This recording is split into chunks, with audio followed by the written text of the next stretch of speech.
Hello everyone, welcome to the channel. My name is Kaveri Shukla और ये part 7th video है। और इसमें हम लोग balance of payment topic cover करेंगे, ठीक है। और लेट्स स्टार्ट। इसमें टू मेन अकाउंट्स होते हैं, current account and capital account, ठीक है। और यहाँ पे और भी जो ब्रॉडली डिवाइडेड मेन अकाउंट यही होते हैं, ठीक है। जो ब्रॉडली और जो यहाँ पे अकाउंट्स डिवाइडेड होते हैं कि balance of payment broadly divided into current account, capital account, financial account, errors and omissions आते हैं, official reserves and reserve account. Systematic record होता है। बैलेंस ऑफ पेमेंट क्या होता है? एक सिस्टमैटिक रिकॉर्ड, एक फॉर्मेट होता है।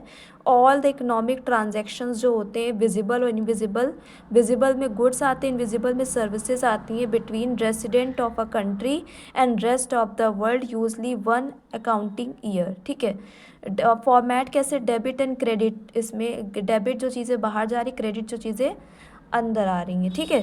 तो ये पूरा इसका मतलब है कि बैलेंस ऑफ पेमेंट क्या होता है। This are the concept. अब हम लोग यहाँ पे ये देखेंगे कि बैलेंस ऑफ पेमेंट का अकाउंट कैसे बनता है, उसमें कहाँ पे क्या चीज़ आती है।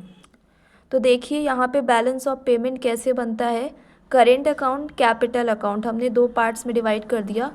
इसमें डेबिट जो चीज़ें जा रही हैं और क्रेडिट जो चीज़ें आ रही हैं, ठीक है।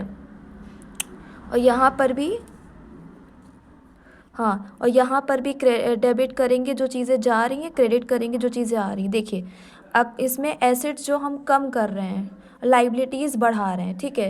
एसेट्स मतलब हम लोग सेल कर दे रहे हैं तो कम हो गई, और लाइबिलिटीज़ मतलब लोन वगैरह हम लोग रेस्ट ऑफ द वर्ल्ड से ले रहे हैं।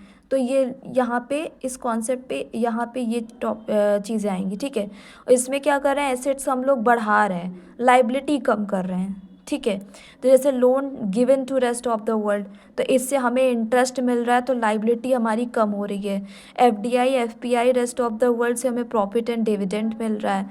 इसमें क्या है कि हम लोग लोन ले रहे हैं तो हमें इंटरेस्ट देना पड़ेगा, एक्सपेंडिचर, ठीक है। और FDI, FPI from rest of the world अगर हम कर रहे हैं तो यहाँ से हमें क्या होगा कि profit dividend rest of the world से मतलब यहाँ पे देना पड़ेगा, ठीक है।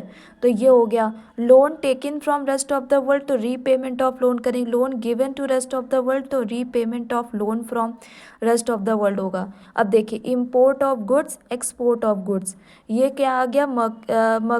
मर्केंडाइज विजिबल में आ जाएगा, ठीक है। क्योंकि यहाँ पे इम्पोर्ट जो है, गुड्स जो है हमारे, देखो इम्पोर्ट्स में क्या होता है? गुड्स आ रहे हैं लेकिन इम्पोर्ट मतलब कैश, इसमें देखेंगे कैश आ रही जा रही कि नहीं, कैश इसमें जा रहा है तो ये यहाँ पे आ जाएगा import of goods debit side पे। और एक्सपोर्ट ऑफ गुड्स में क्या होता है कि गुड्स तो हमारे जा रहे हैं बट कैश तो हमारी आ रही है हमारे इंडिया में, तो ये हमारा क्रेडिट साइड में आ जाएगा। तो यहाँ पे ये जो ये पूरा फर्स्ट वाला जो पार्ट है वो पूरा मर्केंडाइज या विजिबल में आ जाएगा। और जो यहाँ 2 से लेके 5 तक के जितने पॉइंट्स पूरा जो कवर होगा इनविजिबल्स में, इनविजिबल मतलब सर्विसेज, ठीक है।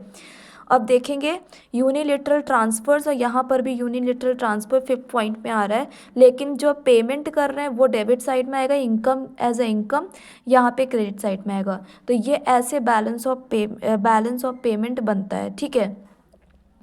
और ये एक्सपोर्ट ऑफ गुड्स और इंपोर्ट ऑफ गुड्स वाला जो पार्ट है उसमें से जो उसी को कहते हैं बैलेंस ऑफ ट्रेड, ठीक है। इनविजिबल्स वहाँ पे सर्विसेज आ जाती हैं। तो that's it in this video. I hope कि आपको हमारी वीडियो अच्छी लगती होगी। वीडियो अच्छी लग रही हो तो चैनल को सब्सक्राइब कर लीजिएगा और वीडियो को लाइक भी कर दीजिए और अपने फ्रेंड्स को शेयर कर सकते हो। कोई भी प्रॉब्लम या क्वेरी या कुछ पूछना हो तो आप कमेंट करके पूछ सकते हैं, हम उसका रिप्लाई ज़रूर करेंगे। Thank you.